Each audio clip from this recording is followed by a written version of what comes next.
വയ്യ, ഞാൻ മടുത്തു, ജീവിക്കുന്നില്ല ഞാൻ. എന്ത് വേലും ചെയ്യും. ഇപ്പം വേറെ ഒരു സംഭവം തുടങ്ങിക്ക. എന്നെ സംശയം.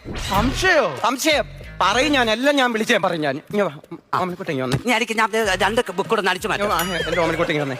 എടാ, ഇതിന്റെ അകത്ത് രാത്രി 12 മണിയാകുമ്പോൾ നമ്മുടെ ചന്ദ്രൻ അല്ലേ നിങ്ങളെ വീടിന്റെ അപ്പുറത്തെ തെങ്ങ കയറാൻ പോകുന്നത് ചന്ദ്രനെ? ചന്ദ്രൻ രാത്രി 12 മണിയാകുമ്പോൾ വിളിക്കും. 1 മണി വരെ എന്നോട് സംസാരിച്ചുകൊണ്ടിരിക്കും.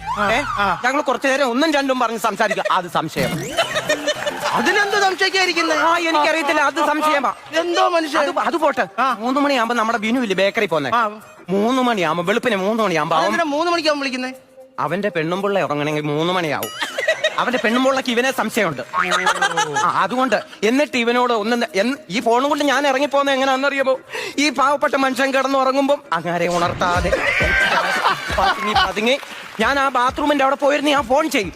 ചിലപ്പോ അവിടെ പോയി ചെന്നിട്ട് സംസാരിച്ച് അങ്ങ് ഉറങ്ങുകയും ചെയ്യും. നേരം വെളുത്ത് അയിഞ്ഞാര് വന്ന് എന്നെ വിളിക്കുന്നത്. സംശയം.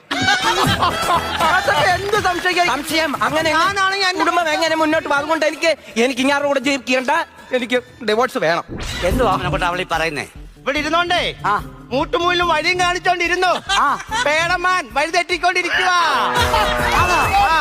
എന്നാ എന്നിക്കളി അറിയണം.